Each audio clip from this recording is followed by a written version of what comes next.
Salut les gars, il est 5h53 du matin. T'as la tête de travers, c'est normal à cette heure-ci mon gars. Moi ça va, je suis là depuis 4 heures. Je suis en train de monter le kit du petit LC Racing Truggy. Je le fais en français et en allemand, ce qui fait que forcément le train avant sera en français, l'arrière en allemand, etc. Et pour vous donner un peu l'idée du travail que ça représente quand même, pas le kit, parce qu'il est relativement simple. Bon, t'as deux abortos, enfin aborto avant en allemand, arrière en français, tout ça c'est clair. Mais tout ce qui est partie centrale, il n'y a qu'une fois. Donc direction, montage en français, démontage, remontage en allemand. Pareil pour la partie centrale, etc. Ça paraît pas grand chose, mais ça fait un paquet de doublons. Et un kit qui prend normalement pas une heure se transforme en un kit de 2-3 heures. Parce qu'on va enfin pouvoir profiter de la carreau que m'a fait Bibert. Bien.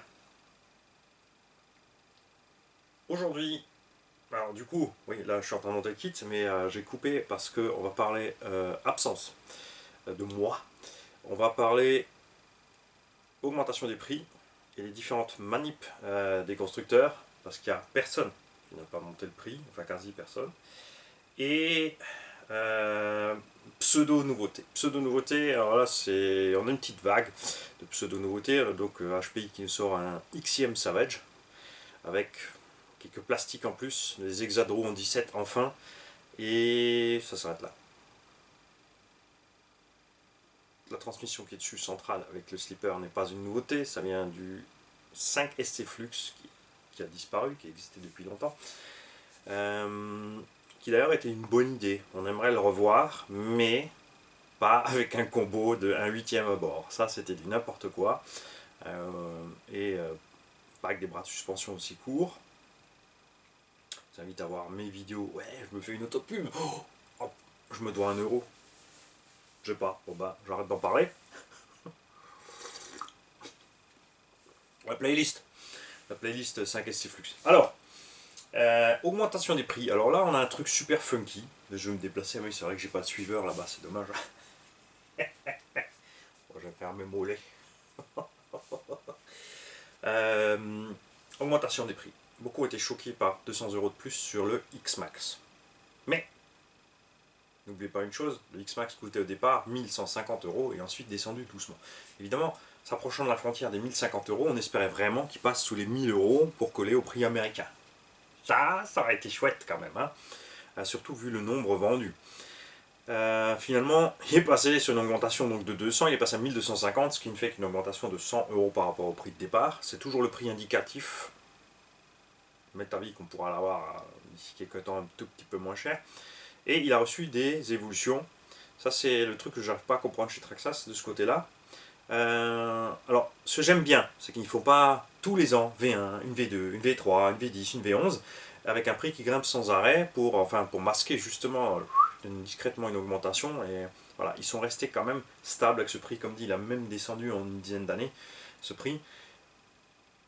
Et là maintenant, il a reçu des portes-fusées avec des roulements plus gros de série, donc plus besoin d'acheter les pièces RPM, donc à près 30, enfin non 40 ou 50€ donc pour l'avant et l'arrière, ce qui représentait aussi 100€ de pièces en différence. L'étagement de transmission est le même, mais il a encore évolué. Au départ, on avait pas mal de casses, parce qu'on avait l'acier frité, c'est des inglés cuivrés, très fragiles. Ils ont renforcé un petit peu, ils ont passé sur le... de toute façon, le X-Max 8S avait la version X, et maintenant ils ont passé la version R, Reinforced. Couronne est plus large, pignon est plus large. Ça aussi, vous avez d'office à bord, on a les éléments de carrosserie qui avaient été mis entre temps, donc il y a eu au fur et à mesure du temps des évolutions qui ne nous ont pas coûté plus cher. Et c'est ce que je trouve chouette. Vu le nombre vendu, je trouvais ça chouette. Bon, maintenant ça a augmenté, pour excuse de tous les constructeurs, matières premières, transport, etc. Bien sûr, les boursicoteurs spéculent, profitent de la crise et on fait pendant la crise des milliards en plus. Et maintenant, quand on est sorti plus ou moins du virus, je t'en remets les couches, tout simplement. Donc, double bénéf. Il y a toujours les mêmes qui perdent à aucun coup. Et c'est la banque, les assurances et l'État. Parce que l'État, bien sûr, on perd de l'argent, l'État perd de l'argent, mais nos politiciens pas. Ils sont tous riches, mais il n'y en a pas un qui refuse le salaire alors que ça fait des décennies qu'on est en crise. Enfin pas tous, hein, mais voilà, ceux qui sont riches pourraient dire, bon bah écoute, je prends pas le salaire parce que j'en ai pas besoin, hein, comme l'avait fait De Gaulle. Il y a un président au Venezuela qui a fait ça aussi. Au Venezuela, un tout petit pays pauvre, le mec il se déplace à vélo. C'est quand. Si, tu vas me dire, ah, on avait un gars qui s'est déplacé en scooter. Hmm. Et bref, chez Arma, t'as des V1, V2, V3, V4, V5. Et là, le prix, il a fait à chaque V.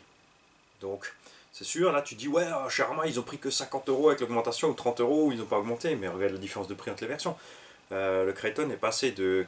Mon premier Kraton, je l'ai payé 470 €. Évidemment, on avait des tiges qui cassaient, des triangles qui pétaient, des moteurs qui cramaient, des varios qui cramaient, des cerveaux qui cramaient, comme le REVO. Mais le REVO à l'époque coûtait déjà 650-700 €. Là, il y a le REVO 2 qui est à 750 €, donc il est quasiment au même prix que les derniers REVO 1 qui vendaient en brushless. Mais il est quand même 2 fois plus solide. T'inquiète pas, hein, je suis pas. Tu vois, si là tu es en train de t'énerver ou il est en train de protéger Traxxas, laisse arriver la suite, s'il te plaît. C'est comme si tu regardes un film, si tu critiques au milieu en avoir vu la fin, t'as raté un épisode. Donc, chez Arma, ils ont caché ça comme ça. De toute façon, depuis que c'est Horizon B sont, pour moi, sont clairement en train de tuer l'esprit Arma. Arma, c'était des engins de base, 136 000 options, pas cher. Tu pouvais justement, c'était fait pour les bâcher, tu vois, c'est comme un squeezie. Tu te défoules dessus, tu rentres chez toi, les pièces pas chères. Au départ, étaient dispo très facilement. Tu remettais ta machine en route pour en moins de 2 pour 3 fois rien et tu continuais. Après, il a amélioré un petit peu V2, V3, les prix ils sont grimpés, mais ça allait encore. Et ensuite, arrivé Horizon B, V4, V5, AVC, TSM, tous ces trucs-là, c'est comme chez Traxxas, on n'en veut pas de ces machins. Que ceux qui veulent les trucs de geek, eh ben, payent un supplément pour les trucs de geek et qui nous laissent tranquilles avec notre matos de base. Faut dire qu'il y ait un quick run avec 5 fonctions réglables, ça suffit. Un cutoff par défaut à 3-4, comme ça on a la paix. Un timing 10 degrés, c'est très bien aussi. Le punch réglable, ça oui. La version moteur, on s'en fout, on tourne d'épaule. Comptage de lipo automatique, on est bon aussi. Pas besoin de devoir choisir combien de S. Voilà, il ne faut pas grand chose. Moteur fiable avec un carter arrière fermé pour que le roulement soit à l'abri. Une puissance acceptable, de quoi s'amuser. Et surtout, tous les constructeurs, un gros effort sur le cerveau. Hein. Il y a le cerveau qui est dans les RTR au bas qui est bon, le 18 kg. Les dernières versions des Coralis sont bons. Tous les autres, les cerveaux, chaque fois c'est pareil. Ils font de la merde, on ne peut pas dire autre chose. On a des cerveaux de 15 kg, des engins de 7 kg. On a des cerveaux super lents. Il y en a qui tiennent plus ou moins le coup, mais pas vraiment. Tu vois, systématiquement. Suspension, on avait une grosse évolution chez tout le monde. Hein, parce que faut quand même dire qu'il y a quelques années, on avait tous des suspensions sur des brushless qui étaient pas prévues pour le brushless. On est plus lourd avec les batteries que les premiers thermiques, donc on était mou. On avait des transmissions qui claquaient à tout bout de champ parce que c'était prévu pour le thermique, donc avec une puissance qui arrive par étagement, tu vois, tranquille. L'embrayage prend, la patate monte, donc entre temps les pignons ont le temps de se toucher. En électro, on balance 2, 3, 4, 5 chevaux aller-retour sur les dents. Surtout les spécialistes du gaz, frein. Tu vois, là, le jeu, quand t'es dedans, n'oublie pas, tape dedans. Donc ça aussi, c'est devenu plus costaud. Les transmissions sont plus solides. On est bien. Mais voilà, et Horizon B, là, on arrive à Bon, maintenant, ils ont fait les versions XB avec des diffs autobloquants. Ils ont mis des triangles plus balèzes. On est toujours sur la même cellule de base encore. On a toujours 2-3 petits soucis. C'est pas très grave, mais ça va mieux. Mais ouais, on arrive dans des 650-750 € aussi pour des RTR Arma. Mais c'est vrai que si tu regardes le Talion EXB par rapport au Erevo, on se tient. On se tient, tu vois, là on est pas mal. Faites gaffe par contre avec les diffs autobloquants, si vous n'êtes pas sur les surfaces glissantes dans l'herbe, franchement vous l'avez vu, le Kraton, j'ai essayé le Kraton EXB dans l'herbe, si tu accélères dès que ça prend les tours, dès que les diffs bloquent, il danse sur une seule roue parce que ça le balance dans tous les sens à cause de l'effort. Donc c'est un pour et un contre ces diffs autobloquants. Je m'éloigne du sujet, c'est pas grave, c'est un grand blabla du mois de novembre. Troisième blabla du mois de novembre, on est toujours en octobre. Ouais, c'est pas très grave. Pseudo nouveauté, donc comme on est chez Arma, ouais, le mini infraction et le mini limitless, enfin pas limitless, mais c'est quoi cette carrosserie horrible de Corvette. Alors, encore s'ils nous avaient fait ça sur un engin de speedrun, tu vois, un limitless avec cette carreau de Corvette avec cet aileron au milieu là, je comprends, mais sur le 1 dixième, qui tout d'un coup devient un 1.8, c'est un dixième, c'est pas un 1.8, c'est un SC 1.10, la transmission full plastique, des roulements relativement, enfin, ils sont plus gros que sur un 1.10 normal, mais ça reste du shortcast. Tu n'auras jamais l'endurance d'un SC 1.10, non, jamais l'endurance méca en GT8. Ça n'a rien à voir. Tu chauffes tes roulements, tes pièces, tu uses plus vite. Voilà. Donc c'est pour ça que moi je suis pas pour que ça s'appelle un huitième. Il y en a qui vont aimer, c'est sûr. Les carreaux, faut rien, faut pour tout le monde, t'aimes ou t'aimes pas. Mais là, les couleurs, ils sont partis dans le fanfan la tulipe. Je veux dire, ça fait vraiment carrosserie, tout ça, look bébé. Et encore, je suis pas sûr que les enfants apprécient super ces couleurs.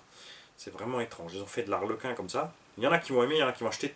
Il en faut aussi pour eux, c'est vrai. Tous ces gens-là vont dire oh, il y a la marre, les trucs noirs mat, les trucs flashy, hein, les couleurs agressives, tout ça. On veut aussi du zen. Ok, je comprends, normal. Ce qui me plaît dessus, c'est les roues. Ce qui me plaît pas, c'est l'augmentation de tarifs.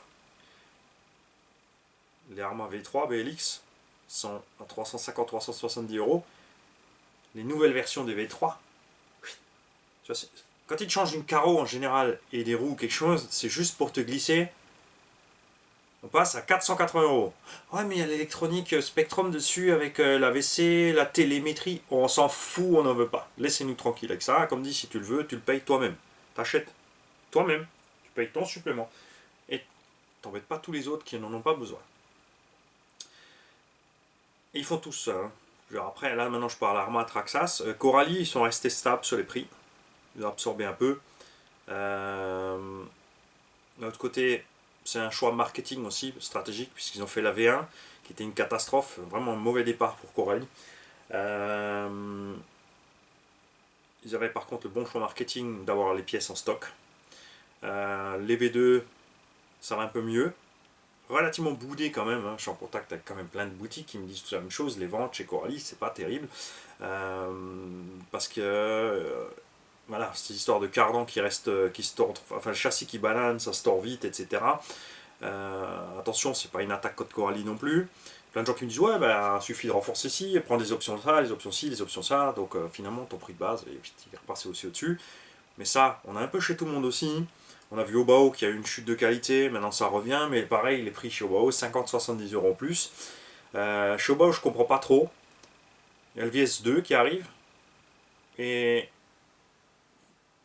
par contre, les VS et les SS, même la série SS est en cours de réappro dans les boutiques.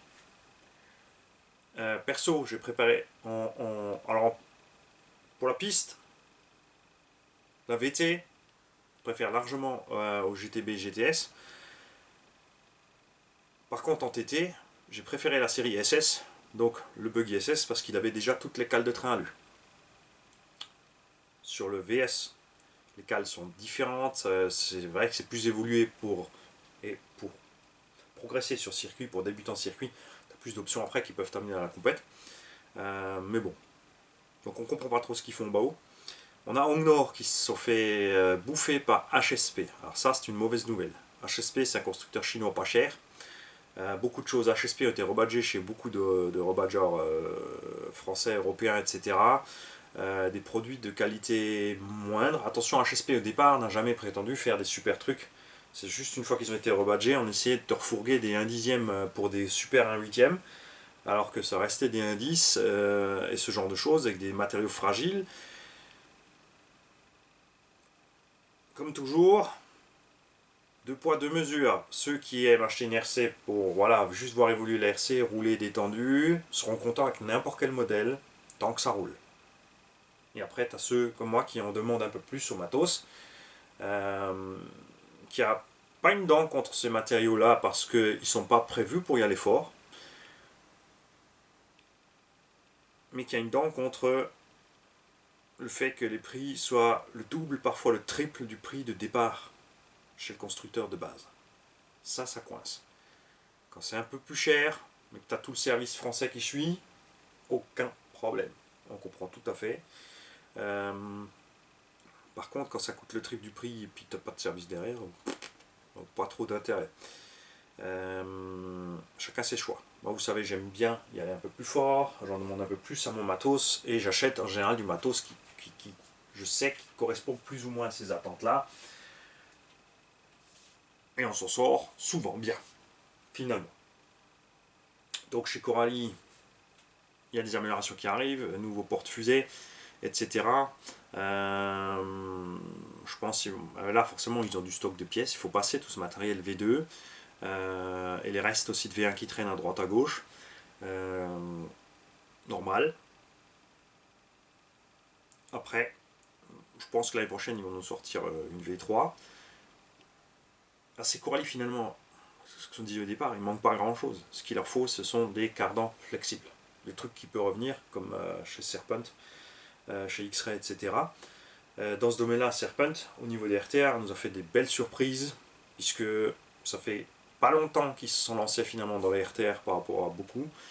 Et on a aussi le coup du cerveau, des choses comme ça, mais si tu regardes la nouvelle gamme SRX RTR qui arrive là, alors pour l'instant ils vont finir de passer les Truggy 811, les MT 811, la LVB 811, et mets ta vie, perso, j'aurais pas encore demandé, mais c'est un peu évident qu'ils vont nous passer tout ça sur les SRX 8 RTR au fur et à mesure du temps. Ce qui est sympa, puisque là on a des roulements de 16 par 8 par 5, fini les roulements épaulés, que j'aime pas du tout, c'est des petits roulements, sont pas pratiques. Enfin, moi j'aime pas dans l'endurance, pour ce qu'on en fait dans le bâche ou dans le loisir, c'est pas suffisant, on n'est pas content avec ça. Donc ça c'est bien. Donc Serpent, cette année, nous a vraiment fait plaisir. Eux aussi, ils ont absorbé l'augmentation des prix. Ils ont changé la gamme, ils sont passés sur la SRX8.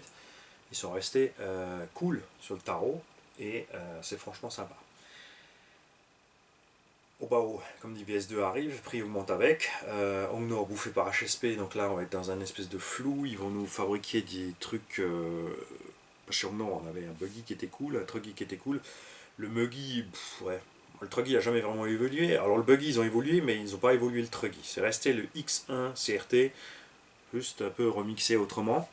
X2 CRT, X3 CRT, maintenant c'est le Mega Boost. Le Mega Boost, j'aime pas. J'aime pas les roues très lourdes sur le châssis du truggy, ça n'a rien à faire là, avec une démultiplication qui n'est pas adaptée. On aimerait voir plus de MT de la part des constructeurs. Arma se relance toujours pas dans le MT, parce que bon, leur produit phare c'est le Creton, mais voilà. Coralie pareil, ils ont fait le Chronos pour contrer le Creton, mais ils s'obstinent à rester sur une transmission de truggy avec des grosses roues, et ces grosses roues font du mal à cette transmission. Il y a vraiment temps qu'ils mettent une boîte de réduction dedans. L'OSI sont bloqués avec leur 3XL, ils ne comprennent pas. Alors, depuis qu'ils font le XL, ils disent ouais, mais en fait, on ne vend pas beaucoup de MT, ça vaut pas le coup. Surtout que maintenant c'est Ori Zombie, donc l'OSI, ils vont rien faire niveau MT parce que d'autre côté, ils vendent Arma. Tu vois, ça c'est le problème quand tu as un grand truc comme ça, consortium qui achète plein de marques RC, c'est qu'ils ils vont tuer la concurrence. Parce qu'ils vont pas se concurrencer tout seuls à se faire un truc là, un machin là, tu vois. Ils vont pas faire 36 000 MT. Ils vont choisir cette gamme pour faire ça, cette gamme pour faire ça, cette gamme pour faire ça. C'est pour ça qu'ils ont tué Vatera. Et plein d'autres marques au passage. Ils ont failli tuer Losi aussi au passage. Ils continuent dans ce genre-là. C'est sûr que ça fait un géant pour aller taquiner du Traxxas. Aller se taquiner, c'est bien. Mais quand ça va dans le sens du consommateur, là, ils vont contre, puisque Traxxas sont des prix élevés, ils arrivent à vendre, donc tous les autres se disent, bah, nous aussi on peut, et bingo. Enfin, bingo pour eux, pour nous, moins. Alors on a, qu'est-ce qu'on a encore Kyosho c'est pareil, enfin, ils sont toujours dans le, voilà.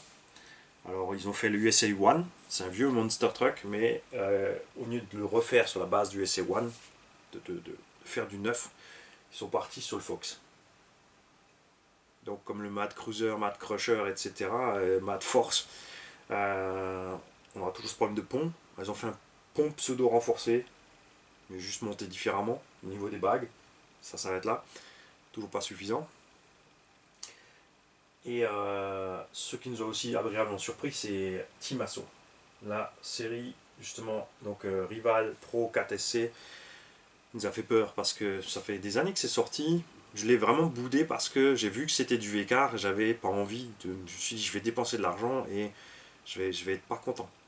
Et bon, j'ai attendu donc un peu.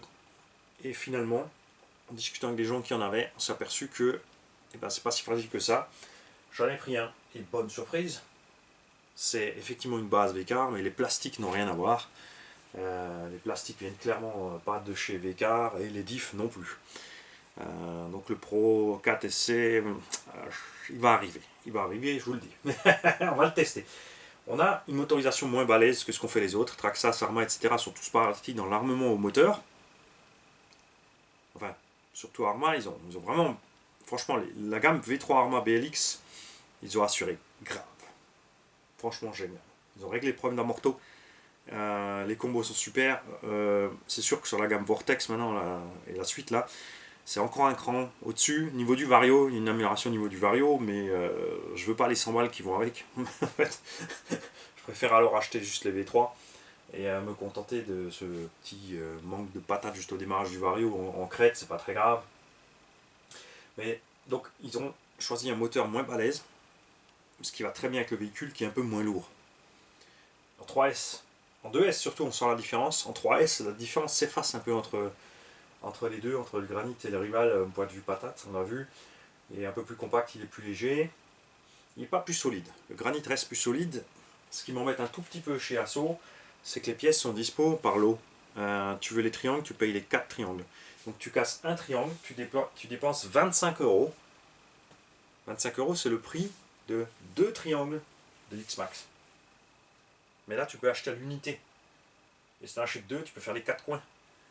Là, tu vas casser la main gauche, tu vas dépenser 25 euros. Tu auras 3 triangles en stock. Tu vas recasser la main gauche. C'est ce qui nous arrive souvent. T'es pas aidé, tu te retrouves avec 6 autres triangles en stock. Bon, peut-être qu'avec le billet du net, tu peux dealer avec des autres qui en cassent toujours l'avant droit ou l'arrière ou le machin.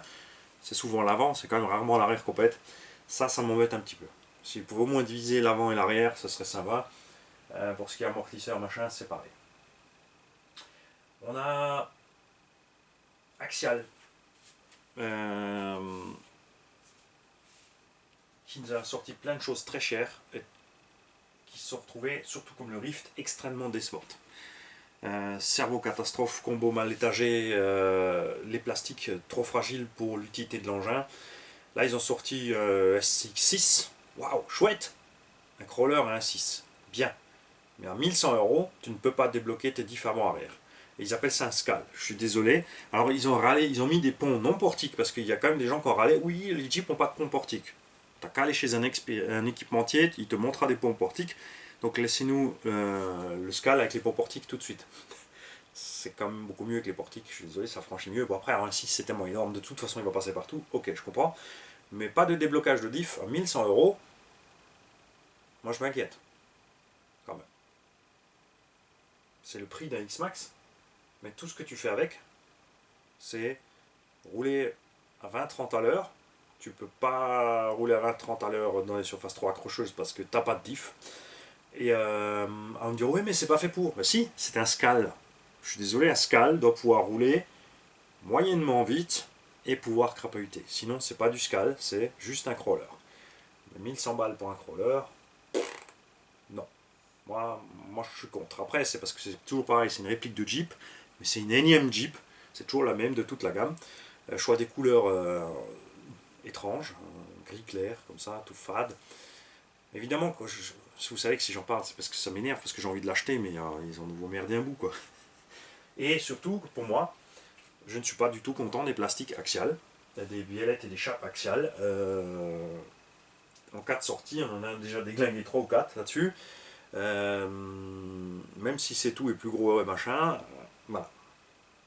Je pense qu'ils utilisent des plastiques similaires au Lozi Super Ocret, Super Bajaret, et eux aussi ont des problèmes de chape. Hein. Je veux dire, une dizaine de runs, tes chapes sont secouées, il faut les changer. Et ça m'énerve.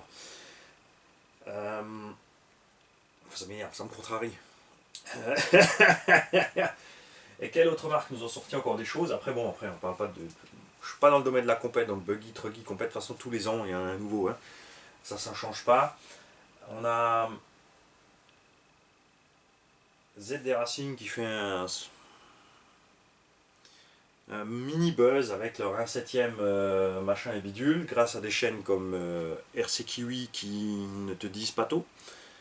Ces chaînes-là, c'est des chaînes de marketing, on ne peut pas leur en vouloir. Ils veulent faire de l'argent, ils veulent être une chaîne de marketing. Donc ils ont utilisé tout ce qu'il faut. Donc ils te font des belles vidéos, des belles séquences, des machins. Ils utilisent une petite jeune, une nénette qui sait se faire sexy pour forcément ça attire. Regarde, c'est comme ça, on est des mecs, c'est dans la nature des choses. Faut pas aller contre, les nénettes aussi vont plus aller regarder les vidéos où tu as des beaux mecs un peu sportifs quand même, que hipster gras du bide avec tellement de poils dans le visage que s'il mange une banane on dirait un porno. C'était juste pour placer cette vanne. Tu vois, donc c'est du commercial, vous ne faites pas avoir par les chaînes commerciales.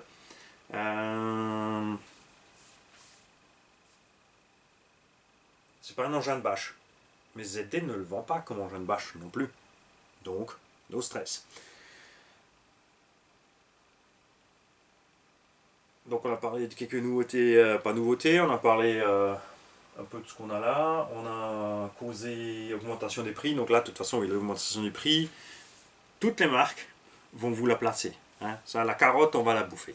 Jusqu'au trognon et avec les fans. Avec les fans. Ça, c'est pas un problème. Hein. Tu vas. Vaut mieux en faire de la soupe des fans de carottes parce que si tu les manges comme ça, ça va pas être bon. Ça va pas être bon, mais on va y passer de toute façon. Est-ce que ça va nous arrêter? Non, puisque sinon ça fait longtemps qu'on serait arrêté.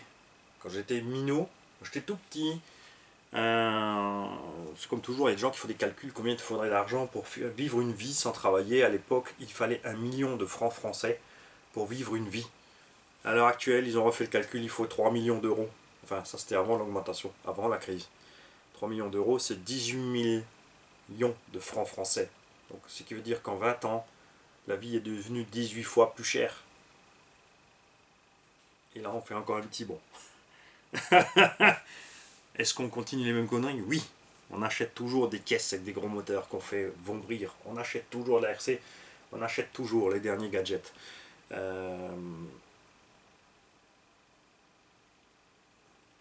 qu'on est con? Mais on est heureux. Donc ça va.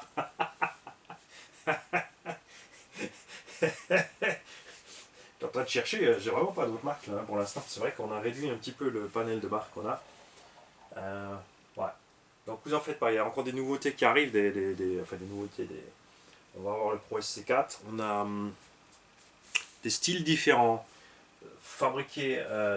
Ça, si tu regardes, c'est une nouveauté, c'est du dragster, ça reste sur les anciennes bases, quand même clair et éprouvé de matos. C'est dans le style que c'est une nouveauté, donc là aussi dans ce genre-là, on a d'autres choses qui arrivent.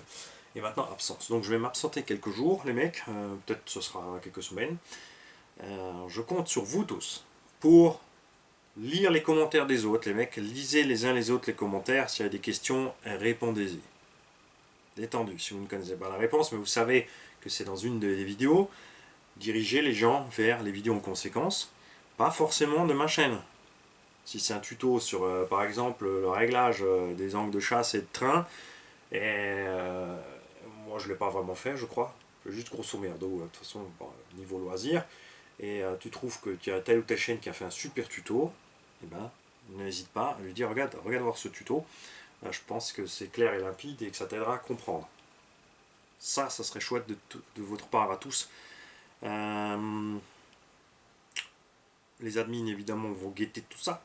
Et quand vous voyez aussi tout le monde, hein, qui que ce soit, quand vous voyez des commentaires déplacés, c'est-à-dire insultants, injurieux, arrogants,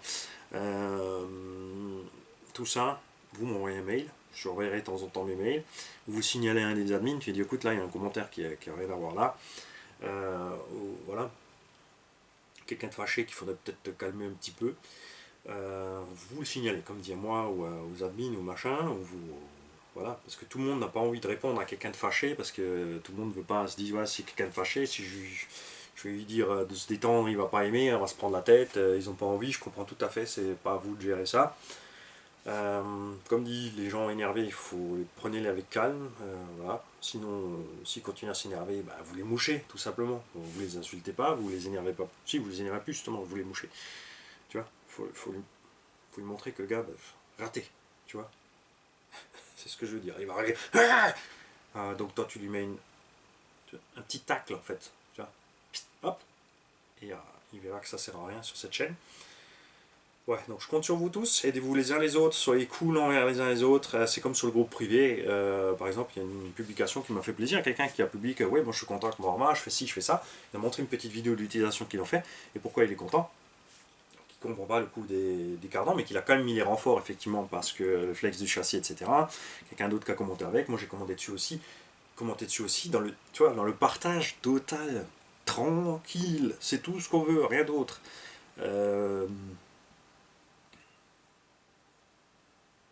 Et point essentiel de cette vidéo aussi, il ne faudra pas que j'oublie de la rajouter dans le titre, par là ou par là, je voudrais que, souvenez-vous, nous avions fait une opération funky qui s'appelait Shitstorm pour commenter une vidéo Funtech qui était franchement arrogante et insultante pour les utilisateurs débutants.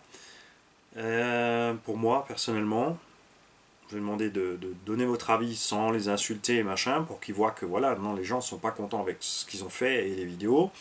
Bien sûr, ils ont éludé tout ça. Ensuite, ils ont envoyé un petit courrier. On a renvoyé un petit courrier. Bon, voilà, c'est fait. Sans plus. Et je suis pas le seul donc à avoir signalé ces problèmes, évidemment. Moi, à ma façon, hein, toujours avec la provoque.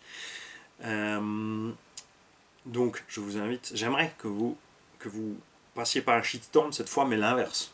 C'est-à-dire d'aller sur la chaîne RC Mag. Il a fait une interview de monsieur Stéphane De Matteo chez Obitech, le responsable technique Obitech, et il a profité de cette vidéo pour intervenir auprès de e-model au sujet du frein du Funtech. Il n'a pas lâché l'affaire, notre Eric National, avec sa douceur habituelle. Hein, tu vois, c'est un gars, voilà, il est posé, il sait y arriver doucement, mais il n'a pas lâché l'affaire. Il a profité de cette interview qui était sur le RR, à qui on souhaite tout bien, ce RR21, de poser la question pour cette histoire de frein.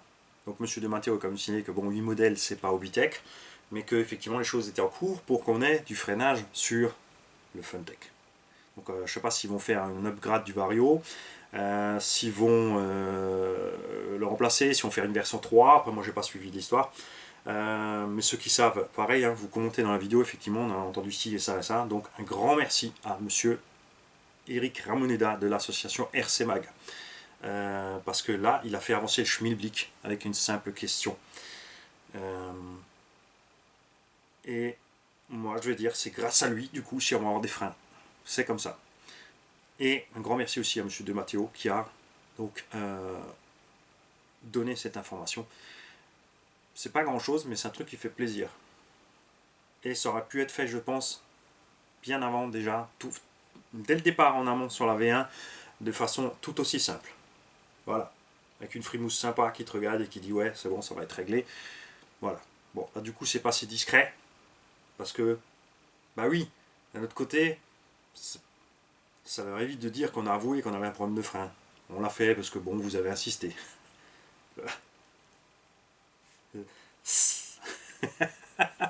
Donc un grand merci à Eric Ramoneda, un grand merci à monsieur Stéphane De Matteo.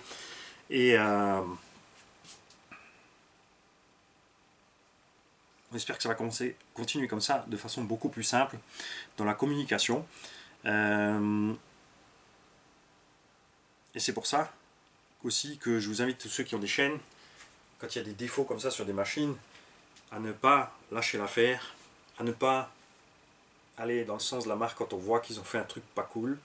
Parce que si tout le monde était allé du même élan, si tout le monde avait écrit du même élan et dire oh attends, là il y a un souci avec le truc, je pense qu'ils auraient réagi beaucoup plus vite. Après c'est sûr, quand on a qui les couvre, c'est genre, tu vois, Coralie a rapidement fait une V2. Je veux dire, il y a un ou deux, surtout un guignol qui est, tu vois, c'est pas vrai, c'est génial, c'est super, c'est machin. La marque Coralie elle-même aussi au départ était, quand j'aurais donné ma petite liste des problèmes, ils m'ont aussi dit ah non c'est pas vrai, si et ça, machin. Ils sont rapidement ravisés. Après, l'engagé Guignol a fait la même chose. Après, c'était grâce à lui. C'est lui qui a tout inventé. Des gens comme ça, on en aura toujours. On en aura toujours. Donc, vous voyez les choses avec parcimonie. Moins intelligent. Erreur 827. Donc, ouais. Faites toujours la part des choses. Pensez à communiquer avec les marques. Hein, parce que c'est vrai que nous, on peut le faire avec le retour qu'on a sur les commentaires, les utilisateurs, etc. Mais ça reste une personne. C'est sûr que ça fait moins de mails. Mais si tout le monde, quand vous voyez des défauts sur des voitures, vous faites un petit mail, vous le communiquez à la marque, vous le communiquez par exemple au CNRC, aux boutiques, etc. Nous, on fait de même. On discute entre nous, on voit effectivement ça et ça. Je pense que les marques, du coup, seront plus enclins à se dire voilà, regarde, tu vois, il y a 3-4 chaînes là, ils ont constaté la même chose. Donc, on pourra faire quelque chose. Voilà. Je veux en venir là. Ça, avec certaines marques, ça allait très vite. Avec d'autres marques, ça allait très lentement. Comme Traxxas, par exemple. Ouais, Traxxas, 15 ans de REVO1 avec tous ces problèmes. 15 ans de Traxxas Max, T-Max et Max avec leur... Enfin, pas de Max, de E-Max et T-Max avec les mêmes sempiternels problèmes. Encore et encore et encore. Et ils continuent toujours quand même. Cerveau pignon plastique, puisque eux, leur credo, c'est le plastique, c'est le fusible. Les pignons sont pas chers à remplacer. Avec des moteurs sous-dimensionnés, le Vélignon VXL3S dans les Slash et les Stampede, tout ça, il souffre. Alors ils ont fait le Hoss avec le moteur du Max. Lui, il est bien, mais on aimerait voir ce moteur 2400 kV dans le Slash et dans le Stampede aussi, et dans le Rustler. Parce que le Rustler, c'est pareil, tout petit pignon avec les grosses roues, les moteurs chauffent. En 2S, ça va, en 3S, il souffre. Là, c'est clair que Arma a fait le bien meilleur choix. Sur les 1/8e, enfin les plus gros comme le REVO, ils ont changé pas mal de choses. On a encore eu des problèmes, ils ont encore évolué. Ça, c'est des choses qu'ils ne faisaient pas avant. Le REVO là est resté comme il était pendant 15 ans, avec tous les mêmes problèmes. Là, ils ont quand même réagi plus rapidement pour les histoires de biellette, pour l'histoire de l'arrière et l'aileron. Il y a quand même... La structure restait la même, mais je pense qu'ils ont fait quelque chose sur le plastique parce qu'on a quand même beaucoup moins de casques au départ. Les premiers REVO 2, quand ils sortaient, l'arrière, c'était une catastrophe. Mais on a toujours encore les cerveaux, n'importe quoi dedans. Le Max, à nouveau un moteur sous-dimensionné. On a toujours les problèmes d'électronique VXL, hein, c'est une catastrophe en SA. Enfin, le SAV est efficace, mais il fait un boulot de fou pour attraper un truc au départ qui est pas cool.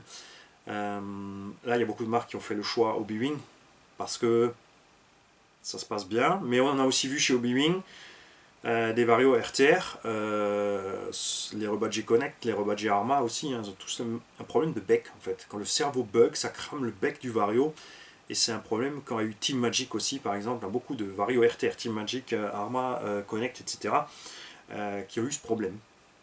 Même chez Obao, de bec trop faible qui lâche, donc des soucis de fiabilité dans le temps qu'on n'a pas sur la gamme si tu prends le Quick Run comme il est. Bon, c'est pas étrange, c'est parce que c'est l'électronique qui est dégradée. On a aussi clairement vu sur les moteurs que les moteurs de rebadge au Wing, souvent, par le Coralie pour l'instant, là c'est sûr, on a testé le moteur Coralie, c'est vraiment le moteur au Wing. Je l'ai dit dans l'autre vidéo, on va le redire là. Les moteurs Arma et compagnie, 90-95 degrés, ils sont désaimantés. Ça commence à bugger. Le moteur Arma, je l'ai passé les 105 degrés, il a continué à fonctionner sans problème. Je l'ai monté dans un véhicule que quelqu'un a racheté, qui fonctionne toujours, il est super heureux avec, il n'y a pas de problème. Malgré qu'il a passé 2-3 fois les 105-110 degrés, il va bien, tant mieux. Ouais. Donc là on s'étale méchamment quand même. Hein. Donc pensez que je suis pas là, entraînez-vous dans le calme et la détente et l'humour. Les gens qui sont énervés, balancez-leur un peu d'humour, s'ils s'énervent encore un peu plus, ma foi, il faudra les enlever de là. C'est comme ça. Ciao tout le monde. Et je te le redis, hein, Eric, au nom de tout le monde, franchement, t'as assuré grave. Là, tu nous as fait un truc que moi, je pouvais pas faire, évidemment. Imagine, moi, prendre rendez-vous chez Obitech pour une interview. Ah, t'as les mecs qui vont me dire ça va pas? Allô, le 17? Ouais, on en a un, il faut l'interner. On vous donne l'adresse, vous pouvez y aller? Oui. Ouais, on le connaît celui-là, on y va. Ils auraient peut-être pas tort. Hein. Salut.